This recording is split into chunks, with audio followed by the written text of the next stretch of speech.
මේ පාඩමෙන් අපි සාකච්ඡා කරනු ලබන්නේ database management system නැත්නම් දත්ත සමුදා කළමනාකරණය පිළිබඳ. ඒ කියන්නේ දත්ත සමුදායක් නිර්මාණය කරන ආකාරය, ඒ සඳහා භාවිතා කරනු ලබන පියවර ආදිය මේ සමගින් අපි සාකච්ඡා කරනු ලබනවා. දත්ත සමුදායක් කියන්නේ එකිනෙකට සම්බන්ධ වූ දත්ත තොරතුරු ගබඩා කරගන්නා දෙයක්. පාසලක නම් ලකුණු කිරීමේ ලේඛනය අපිට දත්ත සමුදායක් ලෙස අර්ථ දක්වන්නට පුළුවන්. ඒ වගේම දත්ත සමුදාය කළමනාකරන පද්ධතියක් නැත්නම් database management system එකක් කියන්නේ මෙම දත්ත සමුදායට තොරතුරු ඇතුළත් කිරීම, දත්ත සමුදායේ පවතින තොරතුරු වෙනස් කිරීම, තවත් තොරතුරක් ඉවත් කිරීම ආදියට භාවිතා කරන මෘදුකාංග පද්ධතියට දත්ත සමුදාය කළමනාකරන පද්ධතියක් නැත්නම් database management system එකක් කියලා හඳුන්වනවා. database management system එකත් database එකත් යන දෙකම නැත්නම් දත්ත සමුදායත් දත්ත සමුදාය කළමනාකරන පද්ධතියත් යන දෙකම එකතු වූ විට දත්ත සමුදා පද්ධතියක් නැත්නම් database system එකක් කියලා හඳුන්වනවා. database system වර්ග කිහිපයක් අපිට හඳුන්වා දෙන්න පුළුවන්. පැතලිගණු ආකෘතිය, ධූරාවලි ආකෘතිය, ජාල ආකෘතිය, සම්බන්ධක ආකෘතිය ආදී බොහෝ වර්ග තියෙනවා. මේ අතරින් අපි සාකච්ඡා කරන්නේ relational model නැත්නම් සම්බන්ධක ආකෘතිය පිළිබඳව. relational database model මගින් සිදුවන්නේ එකිනෙකට සම්බන්ධ වුණු tables ප්‍රමාණයක් සැකසීම. එසේ සකස් කරන table වලට තොරතුරු ඇතුළත් කර පාවිච්චි කිරීමට, ඒවා ක්‍රමානුකූලව සකස් කර ගැනීමට පියවර කිහිපයක් අපි අනුගමනය කරනවා. මෙහි පළමු පියවර වෙන්නේ ER diagram එකක් නැත්නම් entity relationship diagram එකක් සාදා ගැනීම. මේ මගින් අපිට පුළුවන් වෙනවා database එකට අවශ්‍ය මූලික structure එක නැත්නම් මූලික සැකැස්ම සාදා ගන්නට. අපි මුලින්ම උදාහරණයකින් මේ පිළිබඳව විමසා බලමු. මේ තියෙන්නේ ප්‍රායෝගික අවස්ථාවක්. පාසලක පහත විස්තරෙහි දැක්වෙන තොරතුරු පදනම් කරගනිමින් database එකක් නැත්නම් දත්ත සමුදායක් නිර්මාණය කළ යුතු ඇත. පාසලෙහි ශිෂ්‍ය ශිෂ්‍යාවන්ගේ නම, ඇතුළත් වීමේ අංකය, ස්ත්‍රී පුරුෂ භාවය සහ ලිපිනය යන විස්තර දත්ත සමුදාය තුළ අන්තර්ගත කළ විය හැකිය යුතුය. සෑම ශිෂ්‍යයෙකුම ශිෂ්‍යාවක්ම අනිවාර්යයෙන්ම එක් පන්තියකට අයත්ය. සෑම පන්තියක්ම නිශ්චිතව හඳුනා ගැනීමට නමක් තියෙනවා. සිසුන් විවිධ විෂයන් හදාරන අතර ඔවුන් විවිධ විෂයන්ට අවසාන වාර විභාගයේදී ලබාගත් ලකුණුද දත්ත සමුදායට ඇතුළත් කළ යුතුය. සෑම විෂයක්ම අනන්‍යව හඳුනා ගැනීමට අංකයක් ලබා දී ඇති අතර විෂයන්ට අංකයක් සහ නමක් ඇත. පන්තියකට අදාළව නිශ්චිත විෂයක් ඉගැන්වීමට එක් ගුරු මහත්මයෙක් හෝ මහත්මියකට පවරා ඇත. ගුරු මහත්මයෙක් හෝ මහත්මියක් අනන්‍යව හඳුනා ගැනීම සඳහා විශේෂ අංකයක් භාවිතා කෙරේ. ඔවුන්ගේ නම් හා ලිපිනයන්ද අංශ තොරතුරුද මේ සම්බන්ධයෙන් ඇතුළත් වෙනවා. සෑම පන්තියක්ම භාරව ගුරු මහත්මයෙකු හෝ මහත්මියක් සිටිනවා. මේ සිනාරියෝ එක සඳහා නැත්නම් මේ ප්‍රශ්නය සඳහා ER diagram එකක් නැත්නම් entity relationship diagram එකක් සෑදීම සඳහා මුලින්ම අපි කරන්න ඕනේ මෙහි සඳහන් entities හඳුනා ගැනීම. entities කියන්නේ ලෝක පවතින දේවල් නැත්නම් සංකල්පයක්. අපිට උදාහරණ විදිහට ගන්න පුළුවන් වාහන, මිනිසුන් වගේ අපිට ලොව පවතින දේවල් entities විදිහට ගන්න පුළුවන්. නැත්නම් රැකියාව, විෂය වගේ සංකල්පත් අපිට entities විදිහට හඳුන්වන්න පුළුවන්. මේ සිනාරියෝ එකේ තියෙන entities මොනවදයි කියලා අපි මුලින්ම හඳුනා ගනිමු. අපිට සිසුන්, පන්තිය, විෂය, ගුරුවරු, ඒ වගේම මේ විෂය පැවරුම, ඒ සංකල්පයක් වගේ දේවල් entities විදිහට අපිට හඳුන්වන්නට පුළුවන්. entities හඳුනා ගැනීමෙන් පස්සේ අපිට කරන්න ඕනේ දේ තමයි ඒ entities අතර තියෙන relationship හඳුනා ගැනීම. relationship කියන්නේ entities දෙකක් හෝ ඊට වඩා වැඩි ගණනක් අතර තියෙන සම්බන්ධතාවය. entities දෙකක් හෝ ඊට වැඩි ගණනක් අතර එක් relationship එකක්, එක් සම්බන්ධතාවයක් පමණක් නෙමෙයි තියෙන්න පුළුවන්. සම්බන්ධතා එකකට වඩා වැඩි ගණනක් තියෙන්න පුළුවන්. මෙහිදී ඔබේ අවධානය යොමු කරන්න ස්ටුඩන්ට් සහ ක්ලාස් කියන entity දෙක අතරට නැත්නම් ශිෂ්‍යයා සහ පන්තිය කියන entities දෙක අතරට. සෑම ශිෂ්‍යයෙක්ම යම්කිසි පන්තියකට අයත් වෙනවා. student belongs to one class. ඒ නිසා ස්ටුඩන්ට් සහ ක්ලාස් කියන entities දෙක අතර belongs කියන relationship එක පවතිනවා. ඊළඟට ඔබේ අවධානය යොමු කරන්න ඕනේ ස්ටුඩන්ට් සහ subject කියන entities දෙක අතරට. හැම ශිෂ්‍යයෙක්ම මොකක් හරි විෂයක් ෆලෝ කරනවා නැත්නම් මොකක් හරි විෂයක් ඉගෙන ගන්නවා. ඒ නිසා ස්ටුඩන්ට් සහ සබ්ජෙක්ට් කියන entities දෙක අතර follow කියන relationship එක පවතිනවා. මීළඟට ඔබේ අවධානය යොමු කරන්න ක්ලාස් හා ටීචර් නැත්නම් ගුරුවරයා සහ පන්තිය කියන එන්ටිටිස් දෙක අතරට. සෑම පන්තියකටම පන්ති භාර ගුරුතුමෙක් හෝ ගුරුතුමියක් සිටිනවා. ඒ වගේම ගුරුතුමෙක් හෝ ගුරුතුමියක් පන්තියක් පාලනය කරනවා. මේ නිසා ටීචර් සහ ක්ලාස් කියන එන්ටිටිස් දෙක අතර ඉන්චාර්ජ් බයි කියන රිලේෂන්ෂිප් එක නැත්නම් සම්බන්ධතාවය පවතින. අපි නැවතත් අපේ සිනාරියෝ එක නැත්නම් ප්‍රශ්නය දිහාට හැරෙමු. ඒ ප්‍රශ්නයේ කියලා තියෙනවා පන්තියකට අදාළව නිශ්චිත විෂයක් ඉගැන්වීමකට එක් ගුරු මහත්මයෙකුට හෝ මහත්මියකට පවරා ඇත. එය මේ වගේ දෙයක්. උදාහරණයක් විදිහට ගත්තොත් 7A පන්තියට ගණිතය ඉගැන්වීම සඳහා කමලා ගුරුමෑණියන්ට පවරලා තියෙනවා. නැත්නම් 8B පන්තියට විද්‍යාව ඉගැන්වීම සඳහා සුමනා ගුරුමෑණියන්ට පවරලා තියෙනවා. අන්න ඒ වගේ දෙයක් තමයි මෙහිදී හැඳින්වෙන්නේ. පන්තියකට අදාළව නිශ්චිත විෂයක් ඉගැන්වීමකට එක් ගුරු මහත්මයෙකුට හෝ මහත්මියකට පවරා තියෙනවා. මෙහිදී පැවරීම කියන සංකල්පය තවත් එක් එන්ටිටි එකක් විදිහට අපිට එළියට ගන්න පුළුවන්. නැවතත් අපි හැරුණොත් මේ ඩයග්‍රෑම් එකට ඔබේ අවධානය යොමු කරන්න අසයින්මන්ට් නැත්නම් පවරා දීම කියන එන්ටිටි එකට. ඒ පවරා දීම කියන එන්ටිටි එක තවත් එන්ටිටිස් තුනකට සම්බන්ධ වෙනවා. හැම ක්ලාස් එකකටම පවරා දීමක් අයිති වෙනවා. assignment belongs to class. ඒ නිසා assignment සහ class කියන entities දෙක අතර belongs to කියන relationship එක පවතිනවා. ඒ වගේම හැම assignment එකකටම විෂයක් තියෙනවා. assignment has subjects. ඒ නිසා assignment සහ subject කියන entities දෙක අතර has කියන relationship එක තියෙනවා.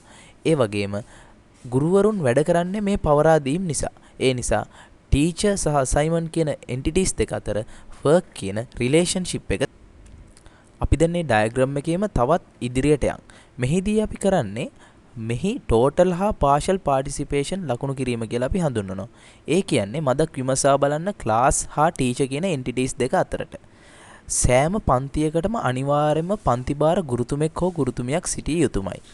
ඒ වුණත් සෑම ගුරුතුමෙක්ට හෝ ගුරුතුමියෙක්ටම පන්තියක් තිබිය යුතුයයි නියමයක් නැහැ. ඔවුන්ට භාර පන්තියක් තිබිය යුතුයයි නියමයක් නැහැ. ඒ නිසා ක්ලාස් හා ඉන්චාර්ජ් බයි කියන එන්ටිටි හා රිලේෂන්ෂිප් දෙක අතරට ඉරි දෙකක් යොදා ටෝටල් පාර්ටිසිපේෂන් ඒ ආකාරයට ලකුණු කරලා තියෙනවා. ඒ වගේම බලන්න අසයින්මන්ට් සහ සබ්ජෙක්ට් කියන එන්ටිටිස් දෙක අතරත් අසයින්මන්ට් කියන එක ටෝටල් පාර්ටිසිපේෂන් වලින් ලකුණු කරලා තියෙනවා. ඒ වගේම අසයින්මන්ට් සහ ක්ලාස් කියන එන්ටිටිස් දෙක අතරත් අසයින්මන්ට් කියන පැත්තට ටෝටල් පාර්ටිසිපේෂන් ලකුණු කරලා තියෙනවා. ඒ වගේම ඔබේ අවධානය යොමු කරන්න ඕනේ මේ වෙලාවේ එන්ටිටිස් වලට ඉරිගහලා රවුම් වලින් දක්වලා තියෙන දේවල් විදියට. ඒව තමයි ඇට්‍රිබියුට්ස්. ඒ කියන්නේ එන්ටිටි එකට අයිති දේවල්. බලන්න ස්ටුඩන්ට් කියන එන්ටිටි එකට ඉන්ඩෙක්ස් නම්බර් එක, ඇඩ්‍රස්, නේම්, ජෙන්ඩර් කියන ඒවා අයිති වෙලා තියෙනවා. නේම් කියන ඇට්‍රිබියුට් එක ෆස්ට් නේම්, ලාස්ට් නේම් කියලා කොටස් දෙකකට බෙදලා තියෙනවා. ඒවා අපි කොම්පොසයිට් ඇට්‍රිබියුට්ස් කියලා තමයි හඳුන්වන්නේ. ඒ වගේම බලන්න ෆලෝ කියන රිලේෂන්ෂිප් එකටත් මාක්ස් කියලා ඇට්‍රිබියුට් එකක් වෙනම තියෙනවා.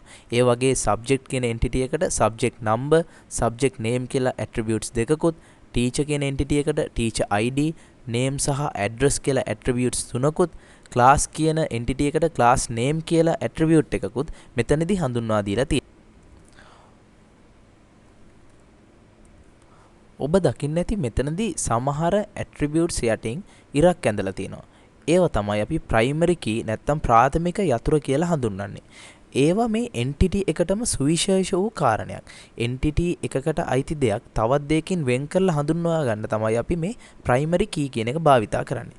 උදාහරණයක් විදියට ළමුන් කණ්ඩායමක එකම නම තියෙන දෙතුන් දෙනෙක් සිටින්නට පුළුවන්. නමුත් ඔවුන්ගේ හැඳුනුම්පත් අංකය, ජාතික හැඳුනුම්පත් අංකය ගත්තොත් එකිනෙකට වෙනස්. ඒක එකිනෙකාට සුවිශේෂ වූ අංකයක් වෙනවා.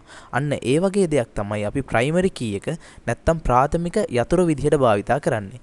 ඒ නිසා ස්ටුඩන්ට් කියන එකේදී ඉන්ඩෙක්ස් නම්බර් එක ප්‍රයිමරි කී එක හැටියට භාවිතා කරලා තියෙනවා. සබ්ජෙක්ට් කියන එකේදී සබ්ජෙක්ට් නම්බර් එක භාවිතා කරලා තියෙනවා ප්‍රයිමරි කී එක විදිහට. ටීචර් කියන එකේදී ටීචර් ID එකත්, ක්ලාස් කියන එකේදී ක්ලාස් නේම් කියන එකත් ප්‍රයිමරි කී විදිහට භාවිතා කරලා තියෙනවා. නමුත් බලන්න අසයින්මන්ට් කියන මේ එන්ටිටි එකට ප්‍රයිමරි කී එකක් අපිට හඳුන්වලා දෙන්නට බෑ. එහි ප්‍රයිමරි කී එක නැත්තම් ඒ සුවිශේෂ කරලා වෙනම හඳුනා ගන්නට අපිට තියෙන්නේ සබ්ජෙක්ට් කියන එන්ටිටි එකේ ක්ලාස් කියන entity එකේ තියෙන දෙකේම primary key වල එකතුවකින් තමයි අපිට assignment කියන entity එක හඳුනා ගන්නට වෙන්නේ. ඒ නිසා අපි assignment කියන entity එක weak entity එකක් නැත්නම් දුර්වල entity එකක් විදිහට හඳුන්වනවා. ඒ නිසා තමයි assignment කියන entity එක තවත් කොටුවකින් වට කරලා නැත්නම් තවත් කොටුවකින් වට කරලා දක්වලා තියෙන්නේ. ඒ නිසා තමයි. ER diagram එකක තවත් වැදගත් කොටසක් තමයි cardinality ratio යෙදීම. ඒ කියන්නේ මේ entities අතර සම්බන්ධතාවය තවත් විදිහකට අර්ථ දැක්වීම. දැන් අපි අවධානය යොමු කරන්න ඕනේ class කියන entity එකත් teacher කියන entity එකත් අතර. සෑම class එකටම in charge වෙන නැත්නම් පන්ති භාර වෙන එක teacher කෙනයි ඉන්නේ. ඒ වගේම එක teacher කෙනෙක්ට පන්ති භාරත්වයේ තියෙන එක පන්තියක විතරයි. ඒ නිසා ඒ දෙක අතර තියෙන්නේ one to one relationship එකක් කියලා අපි හඳුන්වනවා. මේ cardinality ratio තුනක් අපිට අර්ථ දක්වන්න පුළුවන් one to one, one to many සහ many to many ආකාරයෙන්. මෙතනදී class හා teacher අතර තියෙන්නේ one to one relationship එකක්. ඒ වගේම දැන් ඔබේ අවධානය යොමු කරන්න class සහ student කියන entities දෙක අතරට. සෑම class එකකම students ලා නැත්නම් ශිෂ්‍යයන් විශාල ප්‍රමාණයක් ඉන්න පුළුවන්. හැබැයි එක ශිෂ්‍යයෙක්ට තියෙන්න පුළුවන් එක පන්තියක් විතරයි. ඒ නිසා අපි කියනවා එක class එකක ශිෂ්‍යයන් විශාල ප්‍රමාණයක් ඉන්න පුළුවන්. එක ශිෂ්‍යෙක්ට තියෙන්න උලන් එක පන්තියක් විතරයි. ඒ දෙක අතර තියෙන්නේ one to many relationship එකක් කියලා අපි හඳුන්වනවා. බලන්න teacher සහ assignment කියන entities දෙක අතරක් තියෙන්නේ one to many relationship එකක්. ඒ වගේම class සහ assignment අතර තියෙන්නේ one to many relationship එකක්. ඊළඟට බලන්න student සහ subject කියන entities දෙක අතර සෑම ශිෂ්‍යයෙක්ටම විෂයන් එකකට වඩා වැඩි ගණනක් හදාරන්නට පුළුවන්. ඒ වගේම එක විෂයක් හදාරන එකකට වඩා වැඩි ගණනක් ශිෂ්‍යයන් ඉන්නත් පුළුවන්. ඒ නිසා ස්ටුඩන්ට් සහ සබ්ජෙක්ට් කියන එන්ටිටිස් දෙක අතර many to many relationship එකක් තියෙනවා කියලා අපි එතනදී ලකුණු කරනවා. මේ ආකාරයට දක්වපු ER diagram එක මීළඟට අපි relational mapping වලට භාජනය කරනවා. ඒක තමයි database එකක් සෑදීම සඳහා වූ මීළඟ පියවර. මේ සඳහා අපි යම්කිසි පියවරවල් අනුගමනය කරනවා. මුලින්ම regular entities නැත්නම් සාමාන්‍ය වස්තු නිරූපණය කරනවා. ඊළඟට weak entities නිරූපණය කරනවා. මීළඟට one to one binary relationship උත් මීළඟට one to many binary relationship උත් ඊළඟට many to many relationship උත් අපි නිරූපණය කරනවා. ඊළඟට අන්තිමටම මේකෙදි multi valued attributes තියෙනවා නම් ඒවා නිරූපණය කිරීම අන්තිමටම සිදු කරනවා. මේක තමයි ER diagram එකක් relational map කිරීමේ පියවර. නැවතත් අපි අපේ ER diagram එක දිහාට බලලා මුලින්ම regular entities හඳුනා ගන්නට ඕනේ. මෙහිදී regular entities විදිහට අපිට හඳුනා ගන්න පුළුවන් student, subject, class සහ teacher කියන ඒවා regular entities විදිහට අපිට හඳුනා ගන්නට පුළුවන්. assignment කියන entity එක weak entity එකක් විදිහට තමයි හඳුනා ගන්නට ඕනේ. එතකොට මුලින්ම අපි නිරූපණය කරන්නේ මේ regular entities. නැත්නම් student, subject, class, teacher යන ඒවා. එතනදී ඔබේ අවධානය යොමු කරන්න student කියන entity එකේ name කියන attribute එකට. අන්න එහි F name නැත්නම් first name, last name කියලා attributes දෙකකට බෙදලා තියෙනවා. අන්න ඒ වගේ එකක් composite attribute කියලා හඳුන්වනවා. මෙහිදී අපි මේක relational table එකදී නිරූපණය කරද්දී මෙය attributes නැත්නම් අගයන් දෙකක් ආකාරයට තමයි අපි නිරූපණය කරන්නේ. අපි මේ කරන ආකාරය උදාහරණයක් ඇසුරෙන් බලමු. මේ තියෙන්නේ relational map එකක් සාදා ගන්න ආකාරය. මෙහිදී student, class, teacher, subject සහ assignment කියන පහ තමයි මුලින්ම අපි නිරූපණය කරන්නේ. මෙතන student කියන එකේ index number එක, first name, last name, address සහ gender අපි මුලින්ම යොදාගෙන තියෙනවා. ඊළඟට class එකේ class name එක යොදාගෙන තියෙනවා. teacher එකේ teacher ID එක, teacher name එක සහ teacher address එක යොදාගෙන තියෙනවා. subject එකේ subject number එකයි subject name එකයි අපි දාගෙන තියෙනවා. ඊළඟට අපිට නිරූපණය කරන්න ඕනේ weak entities. මෙහිදී අපිට weak entity එකක් විදිහට හමුනේ assignment කියන එක. assignment කියන එකේ subject number එක, class name එක සහ teacher ID එක කියන්නේ මොනවද කියලා අපි අර උදාහරණයට නැවතත් ගොස් බලමු. මේ ER diagram එකේ assignment කියන entity එක සලකපුවාම ඒක depend වෙලා තියෙන්නේ නැත්නම් ඒක රඳා පවතින්නේ subject, class කියන entities දෙකත් teacher කියන entity එකත් මත. ඒ නිසා ඒ entities වල තියෙන primary keys subject number, class name සහ teacher ID කියන ඒවා තමයි මේ weak entity එකේ attributes විදිහට අපි අතනදී relational mapping වලදී යොදාගන්නේ. අපි පියවර කිහිපයක් පසු කර අවසන්. ඒ කියන්නේ මුලින්ම regular entities හඳුන්වා දුන්නා, ඒවා map කරා. ඊළඟට weak entities map කරා. ඊළඟට අපිට කරන්න තියෙන්නේ one to one relationship map කරන එක. මෙහිදී අපි නැවතත් අපේ ER diagram එකේ මොනවද one to one relationship කියලා බලමු. මෙහිදී one to one relationship එකක් විදිහට අපිට පෙන්වන්න පුළුවන් class සහ teacher අතර දෙන relationship එක. ඒක one to one relationship එකක් විදිහට හඳුන්වන්නට පුළුවන්. මෙහිදී අපි relational mapping වලදී one to one relationship එකක අපි දක්වන්නේ total participation දක්වන පැත්තට. ඒ කියන්නේ මෙහිදී නම් class entity එක පැත්තට තවත් teacher කියන entity එකේ තියෙන primary key එක add කිරීල්ලක් තමයි අපි වෙන්නේ. ඒක total participation පැත්තට තමයි add කරන්නේ.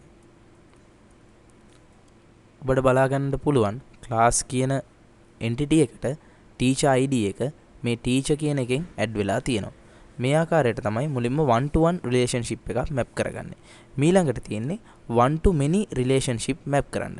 one to many relationship එකකදී වෙන්නේ ඒ relationship එකේ many